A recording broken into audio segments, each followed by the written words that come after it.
ಮೊನ್ನೆ ಅಹಮದಾಬಾದ್ನ ವಲ್ಲಭಾಯ್ ಪಟೇಲ್ ವಿಮಾನ ನಿಲ್ದಾಣದಿಂದ ಇಂಗ್ಲೆಂಡ್ಗೆ ಹೊರಟಂತಹ ಏರ್ ಇಂಡಿಯಾ ವಿಮಾನ ಟೇಕ್ ಆಫ್ ಆದ ಕೆಲವೇ ಸೆಕೆಂಡ್ಗಳಲ್ಲಿ 1-2 ನಿಮಿಷಗಳಲ್ಲೇ ಇರಬೇಕು.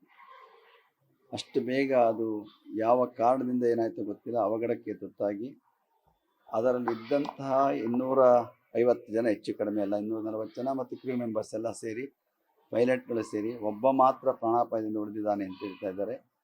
ಅಂತಹ ಒಂದು ದೊಡ್ಡ ಅವಘಡ, ದುರಂತ ಸಂಭವಿಸಿರುವಂಥದ್ದು ಅತ್ಯಂತ ದುಃಖದಾಯಕವಾಗಿರುವಂಥದ್ದು.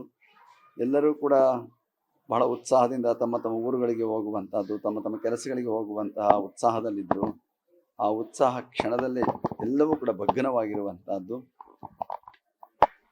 ಅದರ ಜೊತೆಗೆ ಆ ವಿಮಾನ ಬಿದ್ದಂತಹ ಸ್ಥಳದಲ್ಲಿ ಏನು ವಿದ್ಯಾರ್ಥಿ ನಿಲಯ, ಅಲ್ಲಿಯ MBBS ಕಾಲೇಜಿನ ವಿದ್ಯಾರ್ಥಿಗಳು ಊಟದ ಸಂದರ್ಭ, ಅದು ಎಲ್ಲರೂ ಸೇರಿದಂತಹ ಸಂದರ್ಭದಲ್ಲಿ ಅಲ್ಲಿ ಬಿದ್ದಂತಹ ಸಂದರ್ಭದ 10 ಮಕ್ಕಳು ಕೂಡ ಜೀವವನ್ನು ತೆತ್ತಿದ್ದಾರೆ. 50-60 ಮಕ್ಕಳಿಗೆ ಇವತ್ತು ಗಾಯಗಳಾಗಿ ಅವರು ಕೂಡ ಆಸ್ಪತ್ರೆಗೆ ಸೇರಿರುವಂತಹದ್ದು. ನಿಜಕ್ಕೂ ಕೂಡ ನಾವು ಕಂಡಂತಹ ಕೇಳಿದಂತಹ ಒಂದು ದೊಡ್ಡ ವಿಮಾನ ದುರಂತಗಳಲ್ಲಿ ಇದು ಮುಖ್ಯವಾಗಿರುವಂತಹದ್ದು ಅಂತೇಳಿ ಭಾವಿಸಬೇಕಾಗಿರುವಂತಹದ್ದು. ಇದು ಅತ್ಯಂತ ದುಃಖ ಪಡುವಂತಹ ಸಂಗತಿ.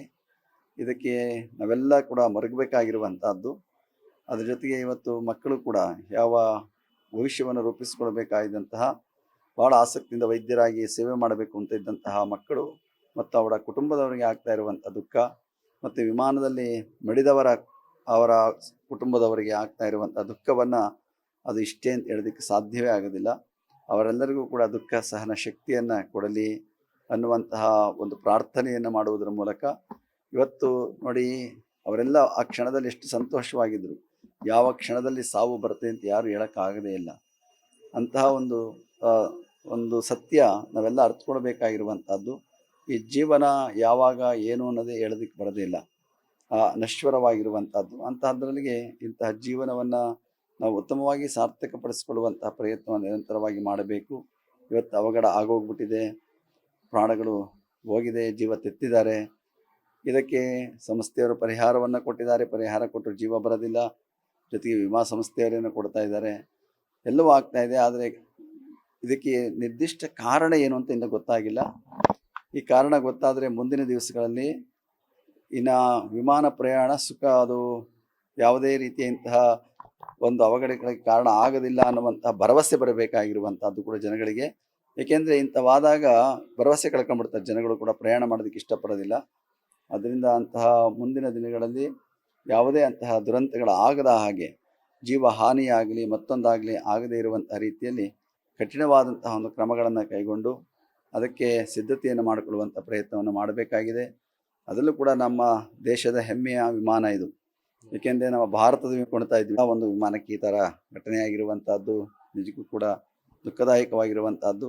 ಸತ್ಯ ಏನೆಂದು ಹೊರಬಂದ ಮೇಲೆ, ತನಿಖೆಯಿಂದ ಹೊರಬಂದಿದೆ, ಬ್ಲ್ಯಾಕ್ ಬಾಕ್ಸ್ ಸಿಕ್ಕಿದೆ. ಅಲ್ಲಿ ಏನು ಅಂತ ಅದರಲ್ಲಿ ಏನು ರೆಕಾರ್ಡ್ ಆಗಿದೆಯೋ ಗೊತ್ತಿಲ್ಲ ಅದರೊಳಗೆ, ಅಥವಾ ವಿಮಾನದ ಯಂತ್ರದಲ್ಲಿ ಏನಾದರೂ ದೋಷ ಉಂಟಾಗಿದೆಯಾ, ಅಥವಾ ಹಕ್ಕಿ ಬಡಿದಿದೆಯಾ, ಅಥವಾ ಬೇರೆ ಏನಾಗಿದೆ ಅನ್ನುವಂಥದ್ದು ಕೂಡ ಇನ್ನೂ ಸತ್ಯ ಅದು ಗೊತ್ತಿಲ್ಲ. ಸತ್ಯ ಹೊರಬಂದ ಮೇಲೆ ಅದಕ್ಕೆ ಕ್ರಮವನ್ನು ಕೈಗೊಳ್ತಾ ಇದ್ದಾರೆ. ಆದಷ್ಟು ಬೇಗ ಇಂತಹ ಅವಘಡಗಳು ತಪ್ಪಬೇಕು. ಯಾವುದೇ ಆಗಲಿ ಜೀವ ಹಾನಿ ಅಂತೂ ಜಗತ್ತಿನಲ್ಲಿ ಎಲ್ಲೂ ಆಗಬಾರದು.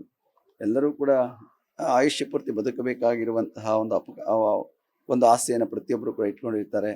ಅಂಥ ಸಂದರ್ಭದಲ್ಲಿ ಇವತ್ತು ಆ ವಿಮಾನದಲ್ಲಿ ಮಡಿದಂತಹ ಅವರ ಕುಟುಂಬಗಳಿಗೆ ಸಾಂತ್ವನ ಆಗಲಿ, ಅವರಿಗೆ ದುಃಖ ಸಹನ ಶಕ್ತಿ ಬರಲಿ ಅಂತ ಹಾರೈಸ್ತೀನಿ.